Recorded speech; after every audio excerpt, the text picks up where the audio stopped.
welcome back, everybody, to another episode of the Truth Defender podcast. We are coming to you from the greatest country in the world, deep in the heart of the Lone Star State, Dallas, Texas. I'm your host, Paul Aguilar. Really appreciate you guys stopping in for another episode. If you guys are catching us on YouTube and you aren't already a subscriber, please consider hitting that subscribe button for us. Make sure you hit the thumbs up button and the bell icon so you don't miss an episode in the future. And if you guys are feeling generous and you really enjoy our show, you want to share it with your friends or family, please consider sharing that with them. Go ahead and grab the link down below, share it with everybody you know. You can go ahead and do that for us as well. If you guys are catching us on the go and you want to check us out, you can find us on Spotify, Google Podcasts, Apple Podcasts, as well as iHeartRadio at Truth Defender Podcast. We'll have all the links to social media down below: Twitter, Getter, Instagram, Facebook, and Rumble. We even have a subreddit up and running as well. It's just getting going, so we'll have that linked as well.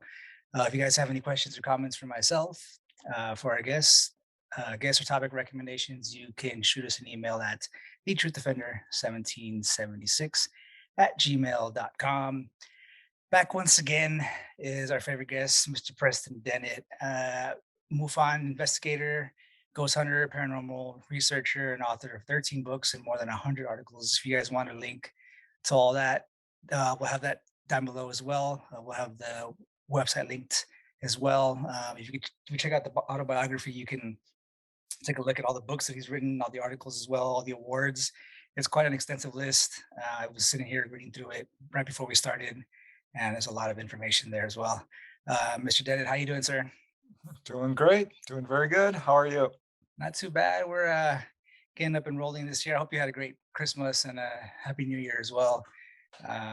It's been kind of crazy, but we're finally getting up and rolling on our end. So I hope you enjoy your time off. Oh yeah, Yeah, always. yeah, it's always great. It was kind of I guess, obviously with everything going on in the past couple of years, Christmas is always a good kind of relief from all the craziness in the world. Never been a huge fan of Christmas until I want to say about 5 years ago when I like really started liking it. But these years, like last year and the year before, it's definitely been a welcome kind of escape from all the madness in the world. So yeah, Yeah, it comes with its own stresses, but it's definitely a good time of the year. yeah. It's funny how that works. It always seems like the holidays kind of, I don't know, um, put a spotlight on kind of all the stresses and worries that are going on. For some reason, like it's supposed to be a happy time, but like all the problems that you have just kind of more of a spotlight is shining on them for some reason. I don't know why. I don't know why that is, but it always feels that way every time for Christmas. So Yeah. it's kind of a And weird thing. then the new year rolls around and yeah, 2022. Can't believe we're here already.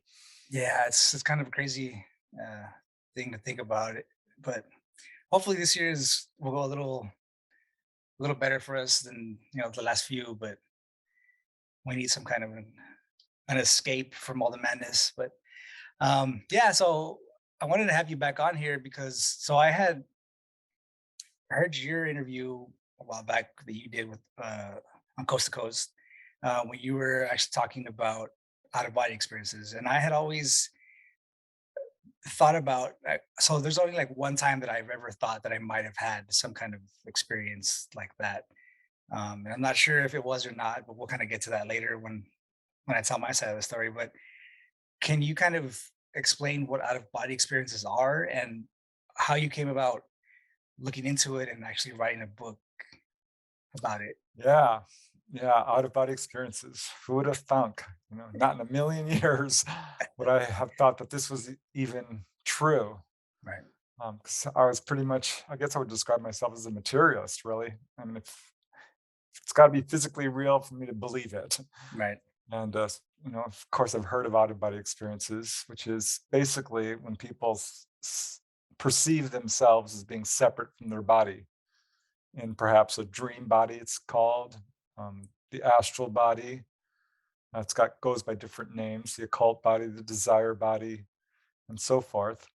But essentially, it's when a person feels that they actually physically leave their body in their soul body, in their dream body, and can look back and see their physical body as being completely separate. The astral body is different from the physical body in a number of different ways. It doesn't age. It's attached to the physical body while you're living by what's known as the silver cord, sort of like an umbilical cord to a baby, but this attaches your dream body, your astral body, to the physical body. Right. The astral body has the ability to walk through walls, move through solid objects. You can fly when you're in your astral body. You can extend your limbs much farther, sort of stretch. You can do all kinds of things in the astral body. You can travel to other dimensions, the other side, where we go when we die. Right. You can explore the physical world. You can see better. If you have nearsightedness or farsightedness, your vision goes back to normal or even better than normal. It is awesome. Yeah. This is something we all actually do. An out-of-body experience may sound unusual and paranormal. It's not really. This is something we all do each night. The real trick is remembering. Right. And we do have sort of some recall of this in our dreams, like flying dreams and particularly vivid dreams, or perhaps when you're visited by a deceased loved one. That's probably an out-of-body experience. Dreams are a real pathway to learning how to do this consciously. But yeah, that's it in a nutshell. An out-of-body experience is you perceiving yourself as separate from the physical body. Right. And I've always wondered kind of like, so we all have those crazy dreams where that you did something crazy, or like even if you can't remember them, it was just something completely off the wall. And for the most part, I've always been able to kind of remember my dreams fully. It's only like rare that I don't really remember what I've dreamt, which I know isn't always the case for a lot of people. But could that be maybe an out of body experience that you think is just a dream? Because I mean, if you can accomplish all kinds of crazy things when you're out of your body, I mean, who's to say that it's not actually what's happening when you're dreaming, stuff like Yeah, that. yeah. Not all dreams are necessarily out-of-body experiences. And I really studied this in depth when it Right. started happening to me, because how it sort of unfolded for me was, not believing in any of this. I would have occasional dreams like everyone else. Often they were very ridiculous, or just reflected my day in some ways. You see a movie, you dream about it, Right. this sort of thing. But in 1984, my mom passed away tragically, suddenly, unexpectedly. She was quite young, 49 years old, Mm. and I was 19 at that time. Right. And that really rocked my world. It devastated me. And it was about a month later, we had a service for her, and I saw her as an apparition, Mm. full on, right in front of me. Freaked me out. Yeah. I didn't think spirit or ghost. I didn't believe in ghosts. So I thought, well, I'm delirious with grief. I'm looking at people on either side of me. No one else is looking at her. I'm like, what is going on? You know, I must be out of my mind. Right. And I didn't really think too much about it. But then it was about a year after she died when I started having these really powerful dreams and this is how it always happened. I'd wake up in my room as she walked in. Mm. I'd be like, what the heck? Yeah. Mom, you're dead. What are you doing here? Right. And she looked at me and smiled and basically let me know that everything's okay. She wouldn't say it in so many words, but she would just smile and look at me. And then I would suddenly wake up for real, which was really confusing. It was a false awakening. Right. And that kept happening. And it happened, over a period of 1 to 2 years, 10, 20, 30 times. And I thought, well, on some level, I knew it was her. I knew this was really her. Right. I could tell by just the quality of her presence. When you're with someone. And then I would wake up, I'd be like, "Well, what the heck was that?" There's no such thing as life after death. She can't possibly be visiting me. But Right. I knew she was, so I was kind of at a crossroads there. I couldn't reconcile the two. And that's when I got interested in dreams. So I started checking out books on dreams, and most of them were complete crap. I mean, I Right. did not like them, and ended up actually throwing a bunch of them away after what I did first was wrote down every dream I ever had. I mean, I seriously went into this, and I started interviewing people on their dreams Mhm. and what every dream they've had. And I found that there were levels to dreaming. There's sort of the lowest level, which is venting dreams, where if you go through any kind of trauma or anything that's unusual, you will dream about it. Right. Like the movie you saw, you have a nightmare. That's kind of the lowest level. The next one above that would be psychological dreaming. And this is true for a lot of people. I'm going to say 80% of people's dreams reflect usually their fears or their desires or some psychological state. And so then there's a level above that where you start having lucid dreams. And this is where you start to be able to control them. You're awake in the dream. This is a huge step up. And precognitive dreams. So I was writing down my dreams at this point. Every dream I had, I would write it down. And they started coming true. Because once you can start remembering 4, 5, 6 dreams per night, you'll realize that some of these contain precognitive information. I was trying to become lucid in the dream state. I'd read about this. I'm like, you can wake up in your dream? What? That sounds crazy. Mhm. Had a real hard time doing it, couldn't quite crack it until I read Robert Monroe's book, which is Out of Body Exploring and Far Journeys. And there was another one he wrote. He wrote 3 books. Robert Monroe is really well known for going out of body. And his book was very well written, very vivid, very sincere, really compelling. And he gave exercises on how to do it. And I thought, okay, this sounds a little scary, actually. Yeah, you it know, does. right? I mean, going out of your body, are you kidding me? Right. Uh, but he said anyone can do this. It's a natural human talent. I thought, okay, if that's true, I would love to know if there really is life after death. If I am seeing my mom, where is she? I'd love to go visit her because he was talking about stuff like this. And so I started doing the exercises he outlined. And those were, we can talk about them more, but in a nutshell, they were relaxation exercises, physically relax. There was also mental exercises where you basically mentally relax. Mhm. And then the third step, I sort of refined this myself, was visualizations and affirmations, Right. which allow you to go out of body. So yeah, flying dreams, dreams where you just felt like you were somewhere else, dreams where you're meeting with people. These are clues that you are having an out of body experience.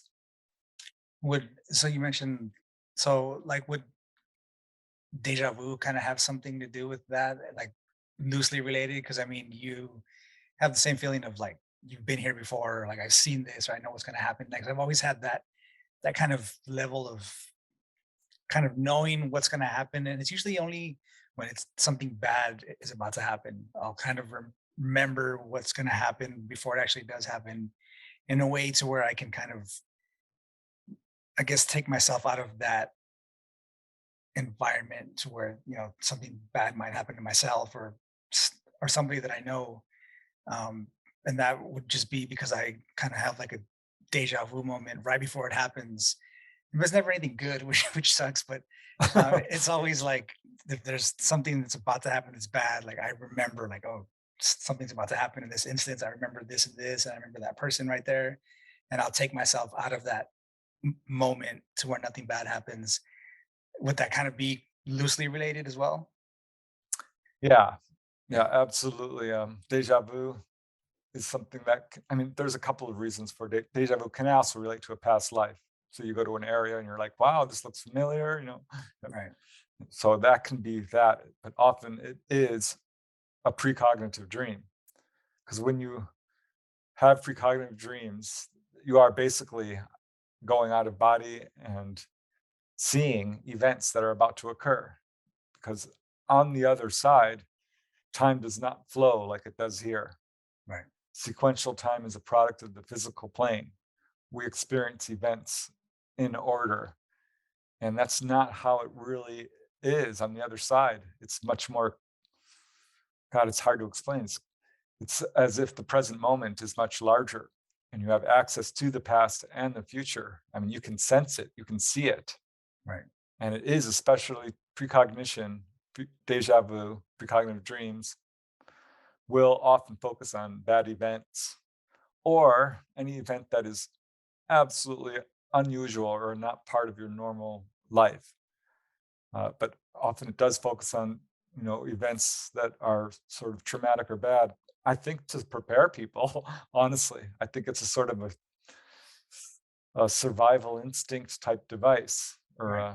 a evolutionary sort of trait that allows people to sense things and perhaps save their lives or deal with it more in an emotional way. Sure. That's not going to completely devastate you because you had some indication this was coming. Right. I don't know.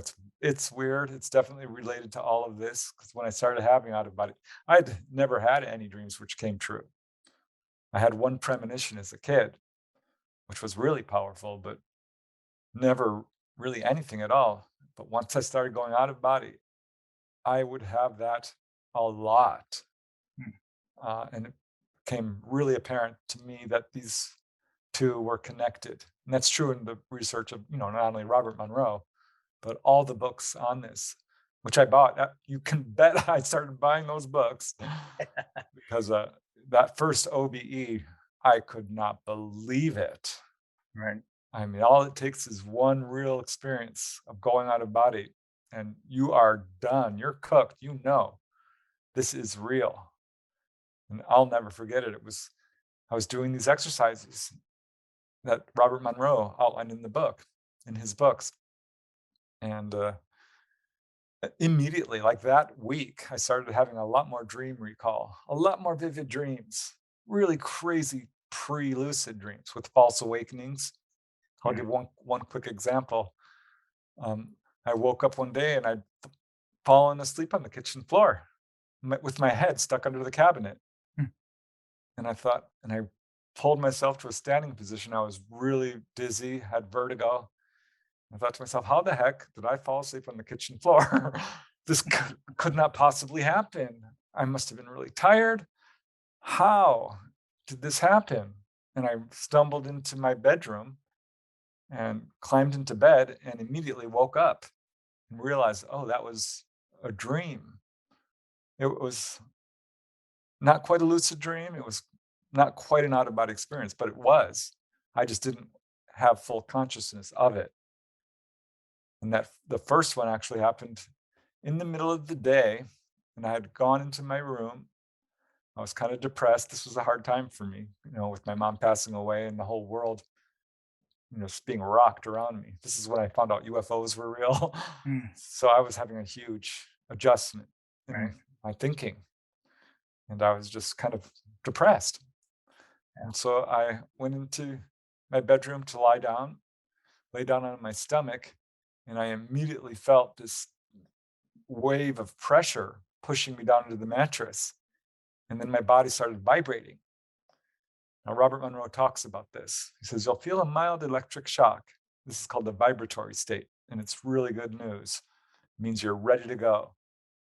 Because basically, you want to relax to the point where you feel lightness, heaviness, numbness, vertigo, or the vibrations. And that's what I was feeling. And I didn't quite recognize it at first for what it was. I thought that I had stuck my finger into the light socket. I really did. I have a light socket next to my bed.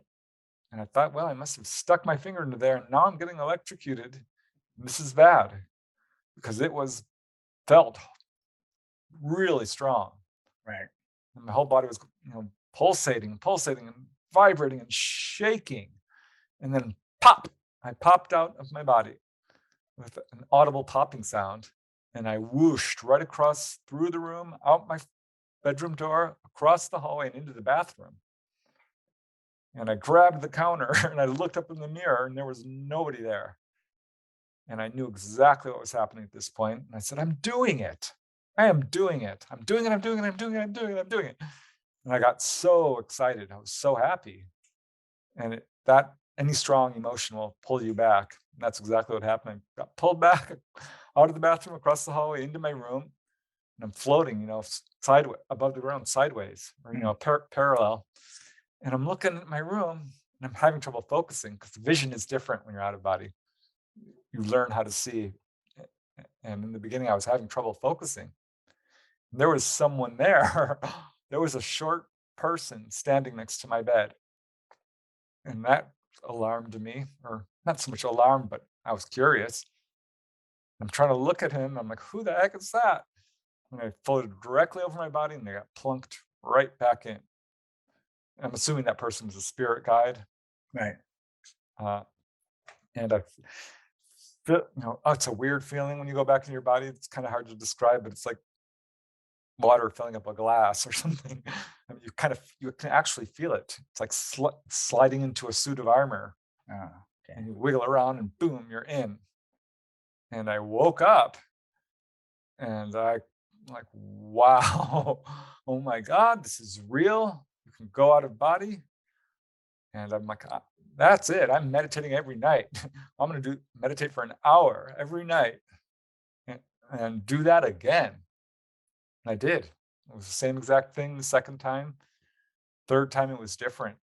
I woke up standing next to my bed in the middle of the night, and it was pitch black, and I'm very disoriented. I'm really dizzy, which is a sign. I've learned to recognize that as like a cue. Like if you're super vertigo, you're probably this could be a sign you're out of body. And I finally just cleared my head. I'm like, okay, I'm awake. Huh, that's weird. How did I get out of bed? I'm standing next to my bed and I look down in bed and there's just enough light to see, from starlight and, you know, such. And I could see my body under the covers. Mm. And my first thought was, I'm dead. I am dead. I have died. And this wave of cold dread swept over me, mortal terror. I mean, I thought I had died. And I was not happy about it. Yeah. It wouldn't be there. I was, just absolutely frightened and dived right back in and started to feel that weird feeling of like wiggling into your body. And I woke up and I nearly forgot it. I came very close to forgetting it. I'm like, what just happened? And I woke up and then my mood went from, terror to absolute joy and amazement. I had done it again. And that's why I started doing it pretty much every weekend when I could sleep in, because it takes some time and effort to do this. Right. And that's how it sort of began for me. Those were the first three. Yeah, it's kind of so I kind of going back to like the whole deja vu aspect of it. So that early on started happening for me. So I'm kind of in the similar space as you as well. So my mom died when she was about 35 years old. Just suddenly, I was about 13 years old when that happened. Um, so from kind of that time on, 14, 15, 16, 17, around those years were kind of a weird, I guess, kind of phase in my life. I don't know. It was just kind of her dealing with that with her, and then just kind of all of the things that happen when you're a kid, like going through high school and all kinds of weird things just started happening. And I remember having this is the only time that I ever thought that I've ever had kind of a out of body experience. It's about 15, 16 years old around there. I remember being in bed. It was kind of late. Um, I finally fell asleep, and then I thought that I had woken up, but all of a sudden I was like outside of my house looking at the street. And then I would blink, and when I would open my eyes again, I was like down the block. And then I would blink and I'd open my eyes, I was like another part of town. And this kept happening a few times. And then all of a sudden, became kind of aware of like what the hell's going on. And I blinked, and all of a sudden, I was back in my bed, and like I had woken up, and I was just like sitting there, like, what the heck is going on? I got up, went to go take a shower, and all kinds of stuff. But that was kind of like it wasn't so years later when I kind of realized what that might have been. Um, a lot longer down the line, I would say about I was like 26, 27 years old when I kind of figured out, maybe that's what it might have been. But it was kind of a weird experience that I was like outside of my house and I would blink and then I was down the block and I like ended up like significantly further from my house with every blink. I kept going. Then I was just like, what the hell? And then all of a sudden I was back at home in my body, obviously. But that was kind of my experience with what I thought might have been. I don't know. I could have been dreaming as well, but it was just kind of a weird Yeah. experience that I had at that time. Now you can kind of tell. I mean, in the beginning, it does feel very dreamlike, and it's shocking. So that's sort of your go-to. Is like, well, am I dreaming? uh, you can teleport, so you go boom, boom, boom from place to place real fast. You could fly around. In the beginning, for me, after those first three, I'm like, okay, I'm doing this, and I would feel the vibratory state, and I'd pop out, and I'd be like, yeah, I did it, and whoosh, right back in. And that Yeah. happened 20 or 30 times for a year. All my experiences were about 3 to 10 seconds, very short. Finally, I'm like, okay, I pop out and be like, calm down, calm down. And I'd look around my room and it would be foggy and hard to see. And I had to learn how to see.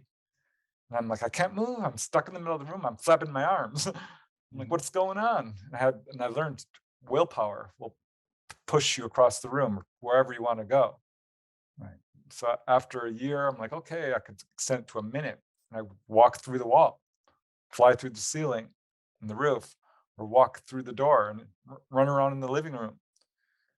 And it was very dreamlike. And I thought, I wonder if these are dreams. I know they're not, because this is exactly what people are describing in the books.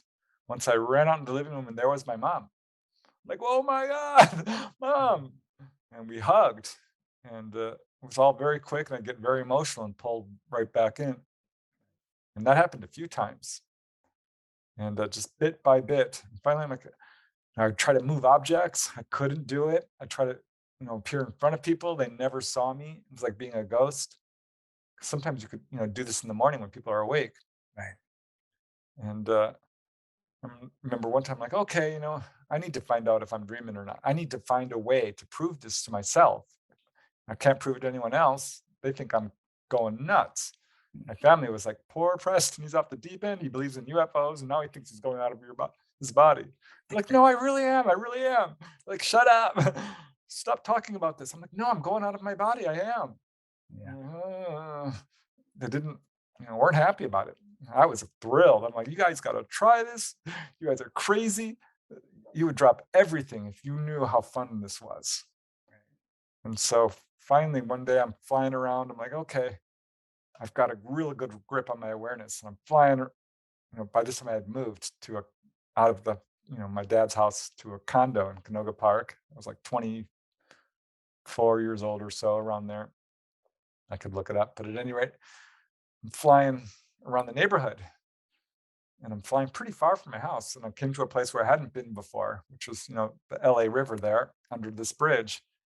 And I looked down and I was shocked because there was soil on this cement. I thought, this is a cement river. There should not be grass growing here. And there Right. was. There was a big, you know, bank of earth with grass growing on it, and bleached, cooked, 7-Up cans and old plastic water bottles. And I'm looking at it thinking, well, this must be a dream because this cannot exist. This is a cement river. There's no way. This would be a good thing to test. Right. So I flew back to my body and I hovered over it and I plopped back in, and I woke up and I immediately write it down because this stuff is easy to forget. And made myself a nice cup of strong coffee and got in my car and drove to this area, which was not far. and got to the bridge, and I looked over the edge, and there it was, just like I had seen out of body. I was looking at it physically. And man, that is so weird to see something first out of body and then see it, physically. Mm. That's when I knew that okay, this is real. Absolutely know now for myself that this is not dreams.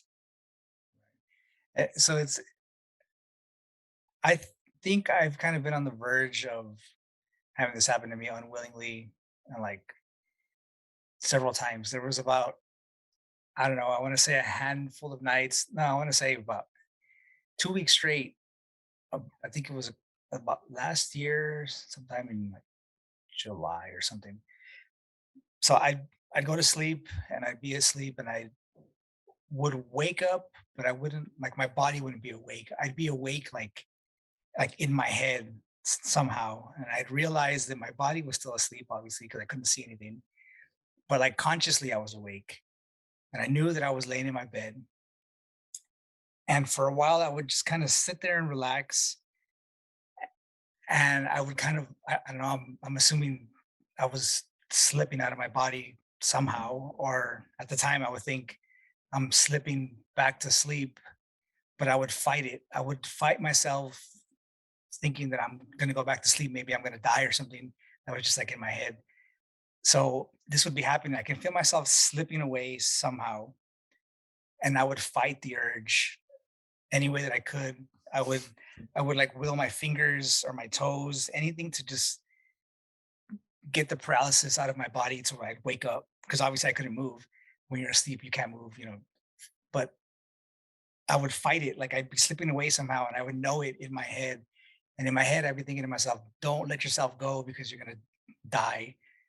That's just what I would think. So I'd fight it. I would wiggle my toes, wiggle my fingers, anything I could to get myself to wake up. I try to jerk myself. And every single time I've been able to wake myself up. I don't know if that's what that is, Yep. but I've had it like for like the longest time and I've never let myself go. Not once. I've been too afraid to do it. Yeah, that's sleep paralysis. That's the state you want to be in right before you go. I mean, you are there. You're ready to go. Right. And and that happens, our brain releases a chemical so we don't, act out our dreams. Right. And that's essentially what sleep paralysis is. And you will feel it if you start doing out of body experiences. You're like, "Ah, I'm trapped. I can't move. What's going on? Freaking out. I'm going to die." Yeah. Because sleep is, and this has been described by philosophers and poets and uh, people who go out of body. It's like a little death. Mm. Each night you are essentially dying. You're going out of your body to the other side. Everyone does this.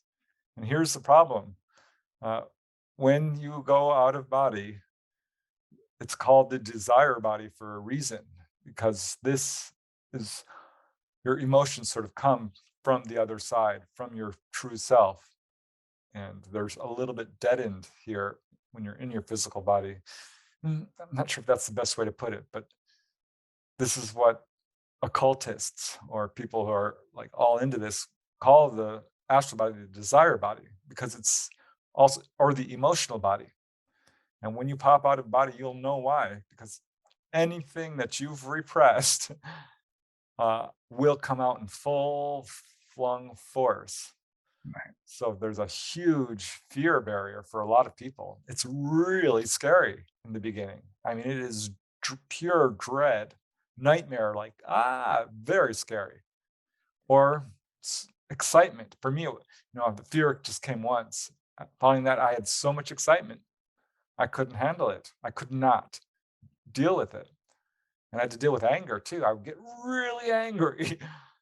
I would get super hungry. I mean, gluttony. I would just want to eat, and lustful. I would get very, very lustful to the point where I mm, could not handle it.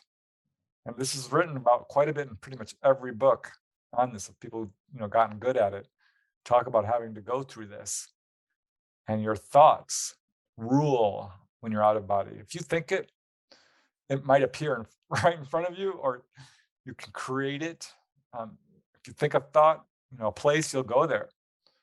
Right. So, yeah, that is absolutely a sign that you are right there doing it. That feeling of just, if I go, if I slip away, Yeah. it's done.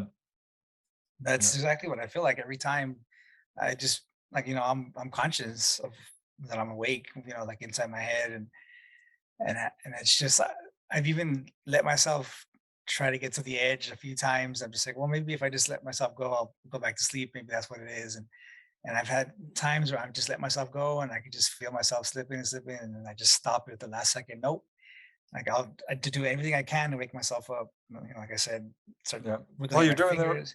yeah, that's how you get back to body. If you're Yeah, like yeah. not having a good time for whatever reason, you start blinking, start Yeah. wiggling your fingers. You think about your body, and that will pull you back. But I would recommend not doing that.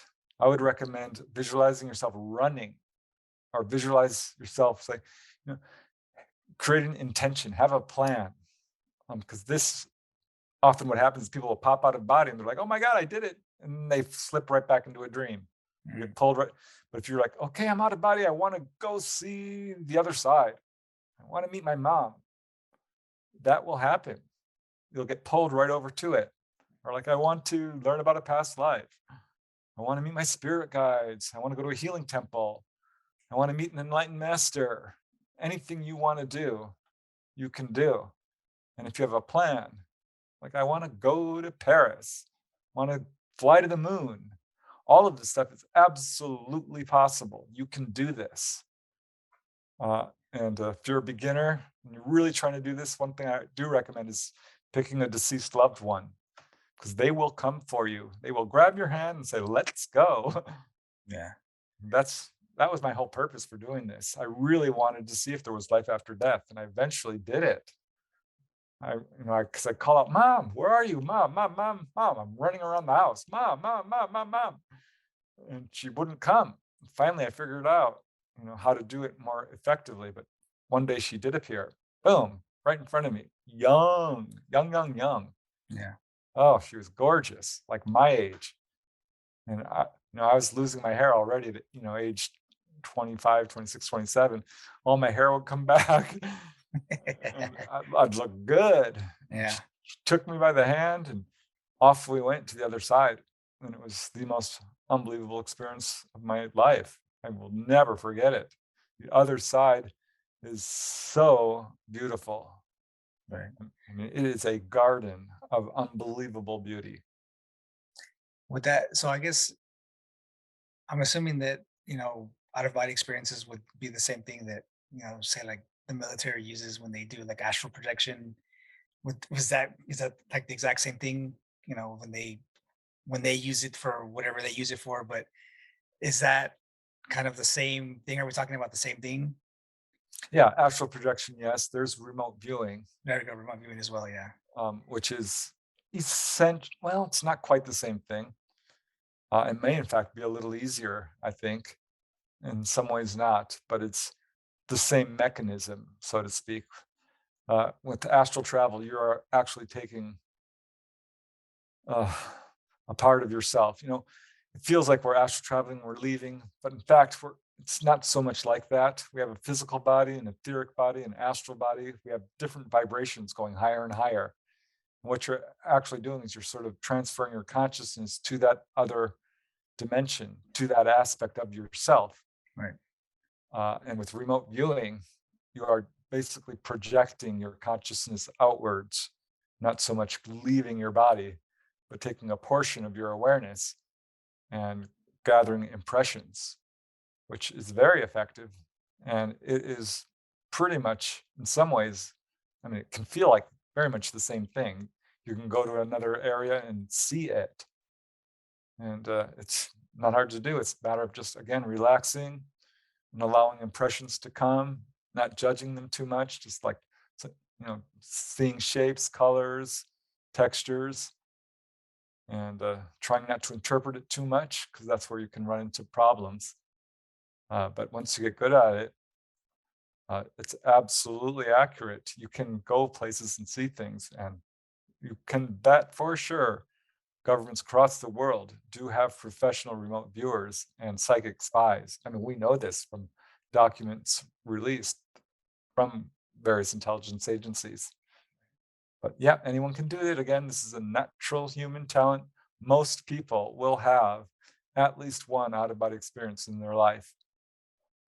Yeah, whether they know it or not. It's just, obviously it would seem like a dream to most people. It did for me. So it's, who knows? I mean, there might be people that have it happen all the time and they just think they're dreaming, but they're actually out there, taking a ride and seeing what's out there. But it's weird. I mean, I guess would you suggest people maybe, I mean, everybody could do it on their own, but I mean, obviously a lot of people would be scared of doing it. I mean, there's no way to kind of know when you're going to do it naturally, but would you have somebody maybe try doing it with like another person with them around maybe? Because I mean, I would never want to experiment on it by myself. I know that for a fact. I mean, even, just me being in bed by myself or whatever, but that's just happening naturally, but it's like actually try to do it. Yeah, like I would imagine other people would want somebody there with them maybe. Well, first of all, I would say you need, if you can release your fear about the subject, you're going to have a huge leg up because you're doing it already. You are doing it. I verified this. We are all conscious on the other side when we sleep. It's shocking. I've talked to my brothers and sisters who are alive and doing it and are not aware of it. Mm. We are all doing this. It's as safe as sleeping.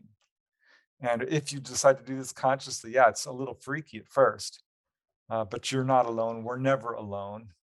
Right. We have spirit guides all around us. We have relatives who watch over us. But there are people who are basically assigned to us and watch over us and help us out through our lifetimes, especially at challenging times or whenever we try to do this. They'll be like, yeah, yay, he's waking up. He's doing this. Let's meet him. And so you're protected. Your spirit guides will be there to meet with you and guide you through this. It's as safe as sleeping. There's no dangers, no real dangers of getting possessed or locked out of your body or lost or going too far out or anything like that. And the benefits are unbelievable. You instantly know there's life after death. You get to basically almost double, well, not double, but increase your life experience by 1/3 because you're not unconscious anymore. You're remembering what's going on when you're asleep. You get to know about your life mission, why you're on earth, the whole reason for your life. You get to live out any fantasy you want to live out. You get to deal with all your emotional baggage, all that stuff you've suppressed and not dealt with. You get to clear it out. And then the fun starts. I mean, this is when you get to go to the other side. And people are healing themselves of chronic illness, disease. This happened to Robert Monroe. He had major hip problems, cured. It's happened to Bruce Moen, who had sarcoidosis, a liver disease. He was dying of it. It was all about a past life trauma. Healed himself of it. This happened, I found like 30 cases of people physically healed of colds, of cuts. I mean, you name it. This is related to near-death experiences. Right. A lady in our family, or a family friend, had cancer and was dying of it and had a near-death experience and came back and was cured of cancer. There are many cases of people who have a near-death experience and are cured as a result of it. It's that same phenomenon that's going on here. This is a very healing event. When you visit the other side, the astral body is the superior body. It's the one that doesn't age. It's the template for who you are here physically. And when you can attach to it, you can heal yourself. I'm just trying to point out the benefits of it. The only thing that's really stopping people is fear, skepticism, and laziness. Those are the 3 obstacles. Release the fear. There's nothing to be afraid of. Don't be skeptical. You can do this. It's not just for yogis. Right. Anyone can do this who puts the effort forth. It's very much like learning to ride a bike.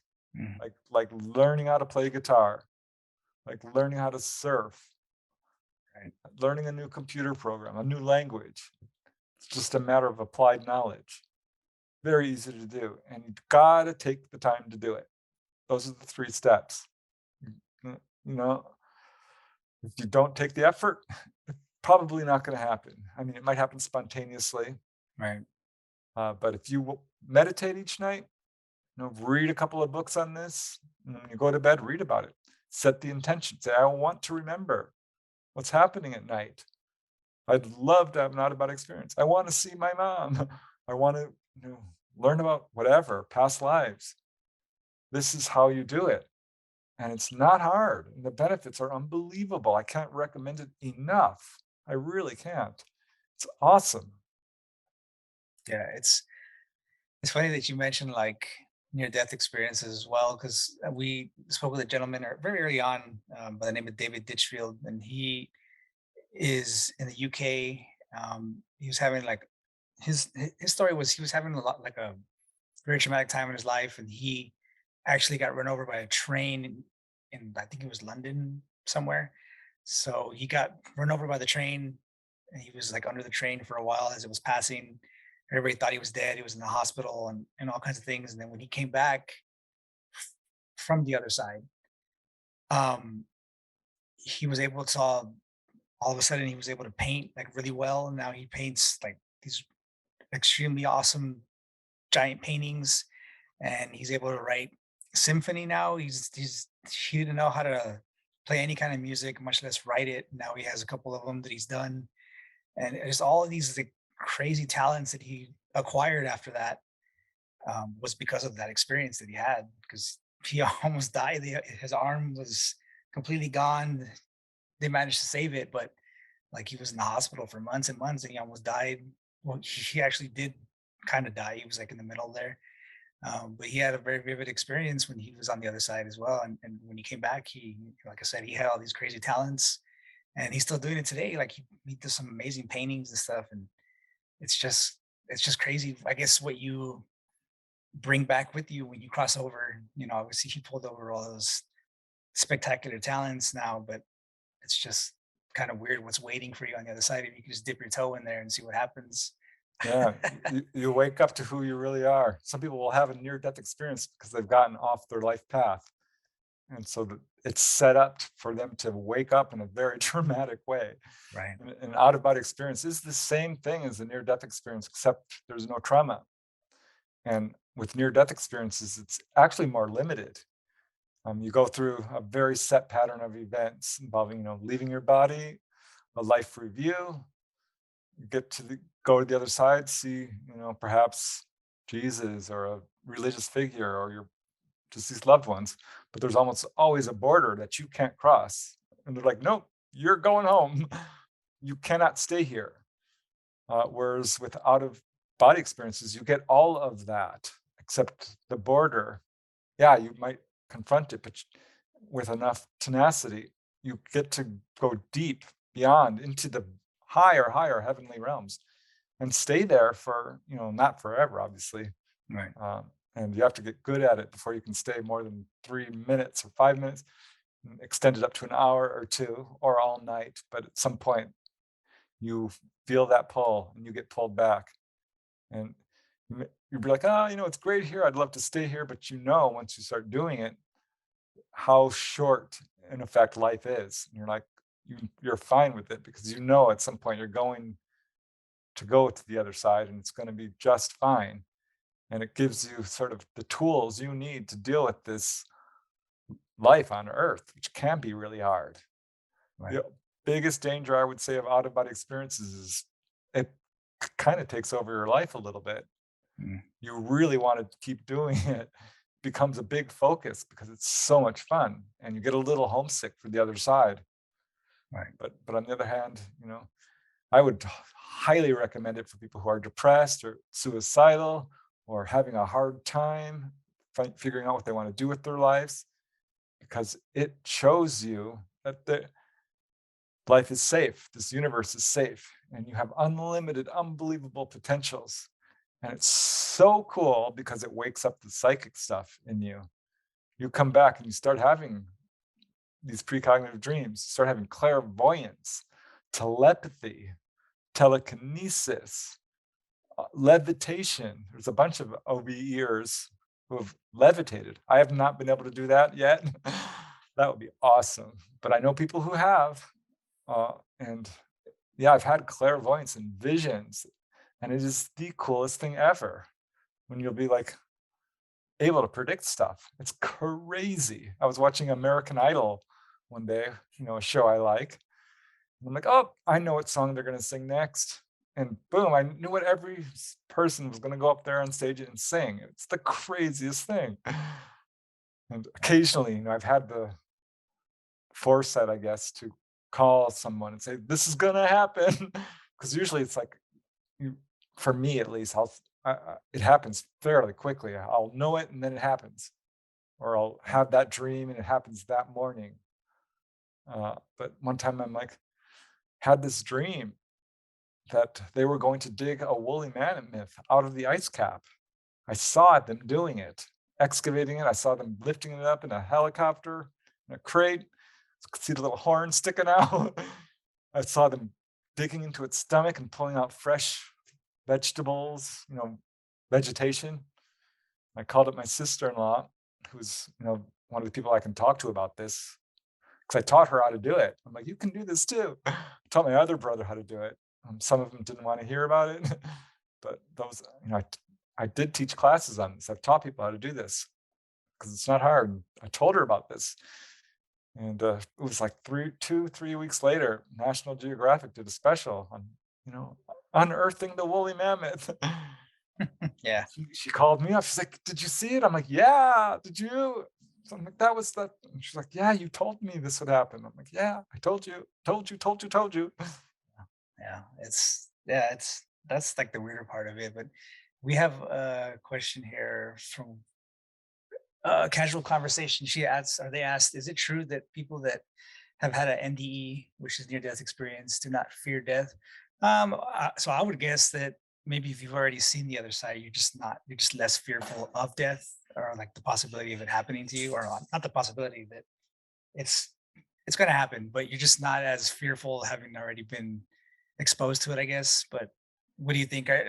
Do you kind of get the impression as well that for people that have been to the other side already, they just kind of lose, maybe not afraid of death, but just they're just not as caught up in, I guess, the notion of dying. Like it doesn't scare them as much anymore. Yeah. Yeah. Surveys have shown this for people who have had an out of body experience or repeated out of body experience or a near death experience. Their fear of death drops dramatically. And Yeah. that's across the board. But what it doesn't necessarily do is erase the fear of the whole death process. Right. You know what I mean? It's like, how am I going to go? Is it going to be Yeah. this way or that way? Am I going to be mauled apart by, angry sharks? That sounds very unpleasant. Um, Yeah. Yeah. It's but that's yeah, weird. I mean, 'cause it's just I'm shocked at this whole system that we're finding ourselves in. I'm like, what? We die? Who Yeah. set this up? This seems like a really bad idea to me. Right. But now I get it. Yeah, it absolutely erases your fear of, ending, of being terminated and never existing. Because you know that you go on. We are immortal beings. We lived before we came to this body, and we will live after. And it is very much like getting into a car and driving, and you're stuck in your car for your entire life. And at some point, boom, the car goes away, and death is much more like, here's a great analogy, which I think is really kind of accurate. Death is like flying to Hawaii and getting to live there. Uh, it is, and you don't have to work or pay taxes, and Right. no more pain, and you don't have to worry, like, oh, there's things about being physical that I like. Pretty much everything that we do here, you can do there. It's a little different. I will say that it's very coarse and Right. physical here, but the everything is better on the other Yeah. side. No, yeah, It's obviously. much better. Yeah. It's and I've always kind of thought this had this kind of thought like, I'm not afraid of death. I'm afraid of dying. Yeah, yeah. So like, obviously I know that we all have to go one day, and I've laid in bed so many times just thinking like one day, like just trying to wrap my head around it, and it still kind of blows my mind that after everything that I've lived through, and I've been on Earth this entire time, and I'm only 36, so it hasn't been that long, but this entire time that I've been on the Earth, like one day it's just all going to be over. Like I'm not going to be here anymore. Like just like that. Like no one's going to care that you're dead, except for obviously like your loved ones, but you're just another person that's been here, and then they're going to be gone as well. And like in the whole scheme of things, and then the galaxy, you're just pretty insignificant. When you're gone, you're just gone. But um, It's just like walking out the door. yeah, It so happens that's that fast. And this is a real problem, actually, because people who are skeptical of life after death, people who like die traumatically, um, they don't know they're dead. yeah, they're just gone. And they're wandering around here on Earth thinking, what the heck is going on? Why can't people see me? I don't understand. And if you start going out of body, you will see these people. Yeah, And sometimes you are basically taken to help them get to the other side. At some point, you will be pulled into that because it is a bit of a problem. Earthbound souls, and there are lower realms, lower kind of hellish realms, very close to you know here on Earth, right. and much higher realms. Most people are not going to have any problem. You die, a tunnel's going to appear. Your relatives are there waving. They're like so excited. They have a party, and you're like, "Oh my god, I can't believe this is awesome." But yeah, so there are earthbound souls for sure. Skeptics, drug addicts, murderers, people who feel real guilty and don't, you know, are punishing themselves. People caught up in themselves for whatever reason can become earthbound. People who they don't want to leave their house. Like, I like my house. Right. Um, there's all kinds of reasons that people become earthbound, but most people are not going to have a problem. Yeah. And that's, like I said, I've just recently, like in the last year or so, just kind of started wrapping my head around it. And it's not like I think I'm going to die like tomorrow or anything. I mean, it could happen, knock on wood, but it's just like, just, coming to terms with it. Like I've seen, I don't remember exactly where it was. I think it was like on Instagram or something, but there's like this girl that has her like account, and the entire account is just like her trying to come to terms with like the one day she's not going to be here one day, and she just can't do it. Like she's like crying all the time, and like on Instagram and stuff. And it's just like, girl, we're all gonna die one day. It's just, it's just gonna happen. There's no point in like thinking about it all the time, especially if you don't know when it's gonna happen. You just torturing yourself every day, and it's just best to know that once you're dead, like that's not going to be the end. There's more to it than that. Kind of Yeah. one of the things that I've always kind of been upset with is that a lot of people say like if you believe in reincarnation, that you aren't able to like remember your past lives, and some people can, like bits and pieces, or other people like actually remember like their entire life. But one thing that I've always been kind of upset with is that we're fully aware of our lives right now. Like I can sit here and I can think like, yeah, I'm aware of this life. I know that I'm here, and like this is my family, and this is my job. This is what I do every day. Blah blah blah blah. Was was I aware of my existence in my past life the way I am now? I would imagine yes, but you just can't remember it, and that's like the kind that's the part that gets me every time when I think about it. It's like I'm totally aware of what I am right now and what I do every day and day out and stuff like that, and my family and my kids and all that stuff, my wife. But like, was I exactly like that in my past life, or will I be like that in the future life? Yeah. And I want to remember it, but I can't. Right? Yeah, well, that's kind of a thing about Earth. We come here on purpose and have an erasure, amnesia, so that we can sort of learn things that we wouldn't necessarily be able to learn if we had full on memory of all our past lives. Uh, but if you do, go out of body, you will remember your past lives fairly quickly. You will be taken to them because you're holding trauma. We all have past lives, and you can kind of tell what they are because you have certain talents which you're super good at. You have certain phobias which are like, no, I hate that. I hate sharks. You probably got bit by a shark. Scared of Certain heights. I'm scared of heights. whatever it might be, certain foods you're drawn to, cultures, music, all of these are clues. And uh, what's really interesting, yeah, we're here, we're living this life. This is all we really remember, and we are going to die someday. And people are like, say someone's living their life and like, oh my gosh, I've just been diagnosed with terminal cancer. This is terrible. I'm going to die. Well, I got news for you. We are all going to die. If people would look at life as more like, oh my God, they should face the fact of death. We all are terminal. Every single one of us. The second you're born, you're terminal. You're gonna die. Right. Face it. This is a huge learning thing. This is a great spiritual lesson for people, and if they can really face it, it allows you to evolve spiritually and live your life and leave fear behind and complete your lesson here, so you don't have to come back. Because in a sense, we are sort of stuck in this karmic cycle where we have to learn all these things before we can move to the next level. This is a school. We need to learn compassion, love, truth. Right. We need to learn what loss is. We need to learn what chicken nuggets taste like. Yeah, what chicken what nuggets. what it's like to have poison ivy. What it's like to be betrayed. What it's like to bump your head on the rock wall. All of this stuff is stuff you can't do on the other side. So, you know, revel in all your experiences, good or bad, because they are there to teach you. Yeah.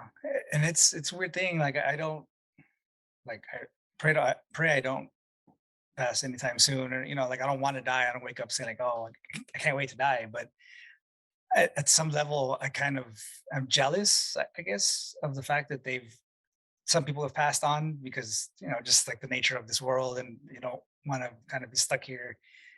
And in some sense, they've moved on to something better, hopefully. But do you think like we get the chance to choose like how and within whom we come back as, or is that just kind of like a random No, thing? it's not random at all. Okay. And I'm not going to say we necessarily get to choose it, because I'd love to Right. have a life where I am rich and Yeah, famous yeah, yeah, and yeah. beautiful and everybody, and no, you don't. You, on the other side, choose circumstances to develop the qualities in you that you want to develop. Right. And some people will absolutely choose a lifetime where it's going to be a spiritual lifetime, or you're going to educate people, or you're going to be work on sports, or you're going to deal with some really heavy duty bad karma that you've put forth from doing, taking wrong actions. So you come into a lifetime that offers you certain challenges. People will choose illness. They will choose being handicapped. They will choose all kinds of things to teach them the lesson that they want to learn on that lifetime. So yeah, you get to choose, but sometimes it's sort of like your whole soul group, your self, your higher self, so to speak, will be like, you know what? This is not going to be an easy lifetime for you. You know it. You need to do this. And we're like, yeah, yeah, fine, I'll do it. Yeah. But Yeah. we all are given exit points. Like if someone falls off their life path and they are not progressing, this is when people will have an early passing. Or perhaps they've completed their mission. They're like, done. I came here to have my baby. I came here to finish this art. I came here to learn this lesson. I learned it. I'm going. I'm out of here. Yeah. And one more thing, real quick, is yeah, it's tough here on Earth. And that's why we get to go to sleep each night. God gave that to us. Like, no, we're not going to keep you here all day. Are you kidding? You're just here for 12 hours. Take a break. Go. And we're supposed to remember it. This is the natural human state. It's just that we've come so far down, so dense into this third dimension, that this has become a problem and we've forgotten who we really are. And we're Yeah. supposed to remember our dreams. We're supposed to go out of body. We're supposed to have, telepathy and precognition and all these not superhuman abilities, they're natural. Flying on the other side is normal. And levitation here is normal too, believe it or not. People have done this in every single culture. There's hundreds upon hundreds of accounts. And this is what we're supposed to be doing. We're supposed to be in absolute communication with each other to the point where there is no corruption and lies and greed and all the problems we're having, we wouldn't have if we would just remember who we are and what we can do. And that's why we sleep at night. It's a gift. And it's a wonderful way to like recharge. Okay, that was a tough day. I'm going to go up to the heaven. And everyone does this. They go all the way up to those highest realms every night. This is why I so want people to do this. Yeah. I'm like, it will change your life. There's an enormous amount of literature out there. I've got my own book. Yeah. I'm working on the sequel. Oh, the experiences I've been having. Woof. Oh my God. Yeah. I went to a healing temple. It was the most beautiful thing you've ever seen in your life. Oh my God. I just really want people to try it. Just try it. Don't believe me? Try it. Yeah. It's kind of makes sense when you said that people are able to kind of choose like in their higher self what kind of hardships they want to experience and such, and that would make sense. You always get those questions for a lot of people that are religious as well, that they say, well, if God is great, then why would they allow this person to be handicapped, or why would they allow this person to experience this and experience that? Maybe that's just part of the you know everybody that you would talk to, including myself as a Roman Catholic, I would say, well, that's God's plan for you to kind of experience what that is. But maybe that kind of lends itself to that, what you were saying as well, that they're able to kind of choose what kind of experiences they want to go through when they're on earth. Maybe they have to go through experiencing how, like what it's like to be handicapped, or have these kind of experiences. So that would kind of, maybe lend itself to those experiences for people that are more of like on the religious side of it. um you know that would absolutely actually makes a whole lot of sense, when Yeah. when you think about it. So It sounds crazy. Like, why would I? Are you kidding? Why would I ever choose that? yeah. Because coming down here and having that kind of a lifetime teaches you things you just cannot learn on the other side. You have absolute freedom on the other side. And on those higher realms, there's no grief, there's no pain, there's nothing like that. There are things that you can only experience here. Uh, and that's why people do it. Yeah. Because this Robert Monroe talked about this. I love that guy. I keep reading his books because I get more out of him. He says that people who graduate from the Earth system are highly regarded throughout the universe, which made me laugh because that makes so much sense. Life is hard. It is so hard. Did you know that suicide is one of the top 10 causes of death in the US? Yeah. That's tragic. Don't do it. You will just come, you're not escaping your problems. You're going to come back and solve them anyway.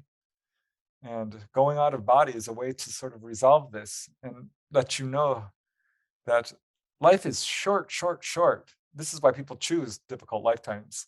Because on the other side, they're like, wow, this should be easy. It's only 100 years. That goes by in a flash. And then you come down here and like, oh my God, this is taking forever. This is never going to end. This hurts. I Yeah. want out. No, no, no, it's going to be fine. And once you know it, time starts going faster. You'll see this as you get older. You're 36. I'm 20 years older than that. And time does flow faster. It's like, boom, next thing you know, you're in your 50s. Like, how the heck did that happen? Yeah. Yeah. Oh my God. I remember thinking when I was a little kid, boy, 35. I'm going to be 35 in the year 2000. That's old. Yeah. I Yeah. can't imagine that ever happening. And then boom, it was there. And then boom, it's 20 years later. And boom, boom, boom. Next thing you know, you're an old man. And then Yeah, Yeah. you can see that sort of astral planes in really old people or young babies. They Yeah. have that aura around them. They're very much connected to it. And yeah, it's nothing to be. The universe is safe. We're here to have a good time. We're here to have fun. Right. Don't worry. If I could give anybody any advice, it would be relax. Everything's going to be fine. You're going to be okay. The very, very, very worst thing that could happen is dying. And let me tell you, it's the best thing. It is so healing. It is so wonderful. You don't have to worry. You're not going to be extinguished. Go through your life, live all of it, have as much fun as you can, try everything, experience, experience, experience. That's why we're here. Just do it. Like Yeah. Nike says, have fun. Yeah. It's definitely, it'll take a lot of coaxing. Death is just kind of, well, not kind of, it is that one thing that people are just trying to run away from, and it's not, I mean, I would guess that in the back of a lot of people's minds, we all know that we're going to die, obviously, but it's just not wanting to die before your time.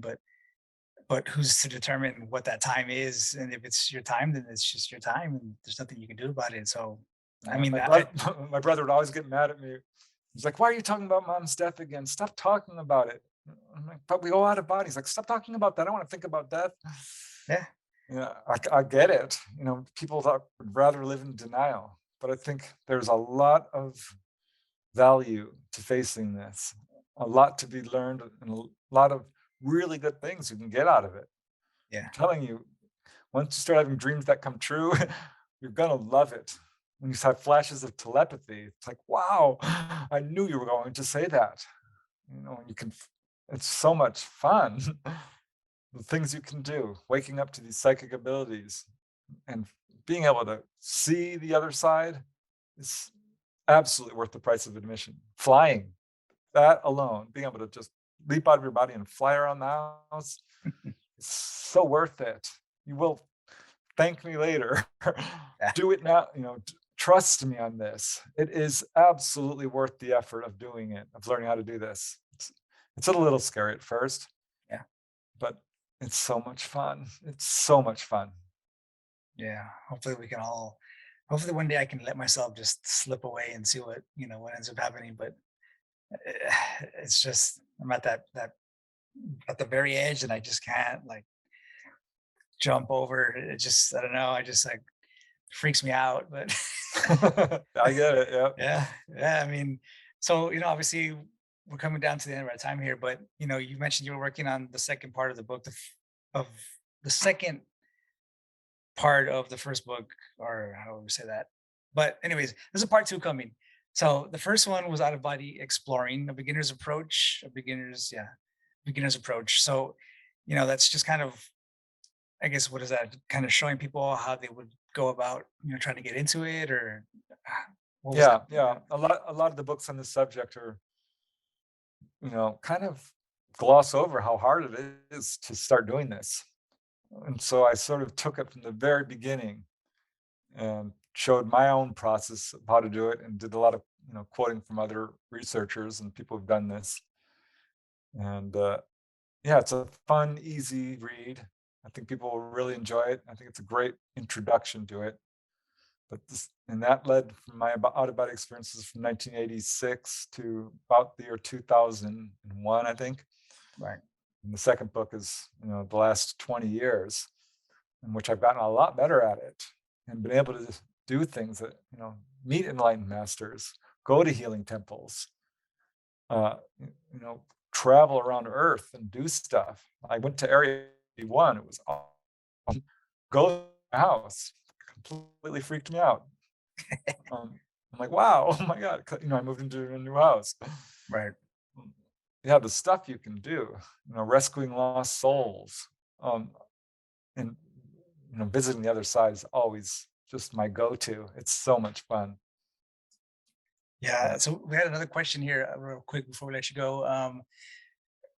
Casual conversation where I'm going to ask you, what does he think about people that contact the dead or seances? I guess kind of your thoughts on that whole. Yeah. mediumship. Okay. This is again a natural human talent. Some people have a sort of a natural ability to do this. It is something absolutely anybody can do. And if you go out of body, that talent sort of begins to spark up in you. Yeah, there are mediums, and they do have this ability. And that's because they're able to raise their vibration and sense the spirits, which are always around us at all times. You have ghosts around you at all times. They're your friends mostly, Right. your deceased loved ones. You may think that you're, you know, experiencing privacy. You're not. There are people around you looking at you, just so you know. And some are Yeah. nice and some might not be because they're earthbound, but they are there, and mediums can sense them. And there's various levels to that. I mean, some people are really good at it. Teresa Caputo and James Van Prague and some of these famous television mediums are really good at it. I Right. remember one time I was watching Teresa Caputo because I love the medium shows because they talk about this stuff. And Right. I heard a voice, honest to God voice, that said, "There's a message in this next reading for you." And I'm like, huh, did I just hear that? That was really specific, because I'm, you know, pretty dense myself. And, not like I'm not a medium, right? Right. To hear that was like, okay, did I just hear that? Because I did. I heard that. Yeah. And she was about to give a reading. And first thing out of her mouth was, "Does the date October 13th mean anything to you?" And it did to me. I started crying because that was the day my mom died. And just so happened to coincide with that person's reading on TV. Hmm. But it was absolutely, it worked for me too. And that voice came to me. That's what mediumship is.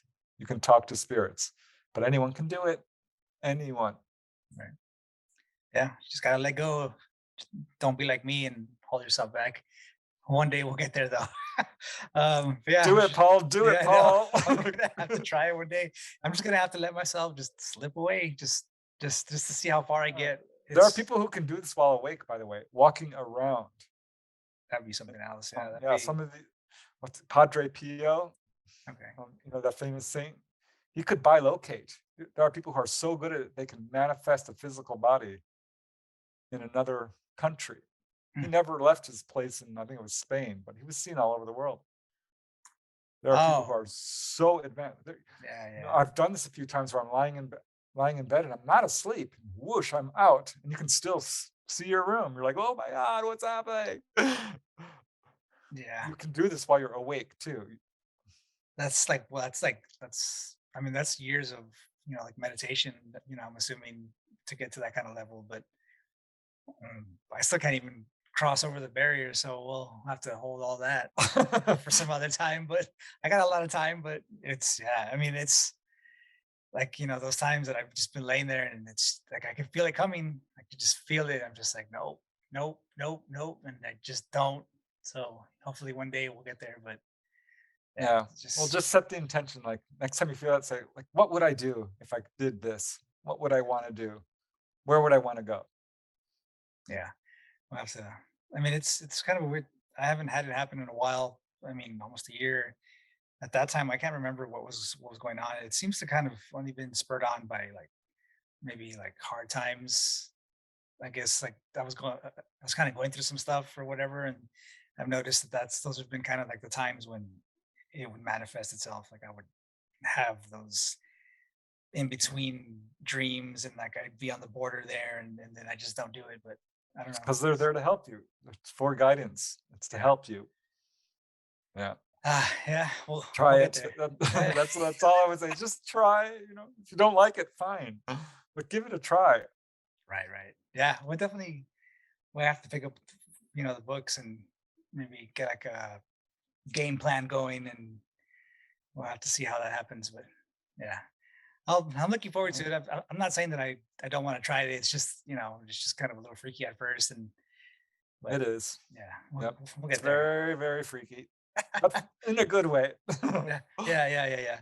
I'm sure once that first one happens, and we'll be off to the races. But We got to get over the hump first. So I'll definitely be looking to read the first book, then I'll definitely be looking out for the second one. But for anybody that wants to pick that up, you can find that on Amazon as well. Out of Body Exploring: A Beginner's Approach, where you can find all of Mr.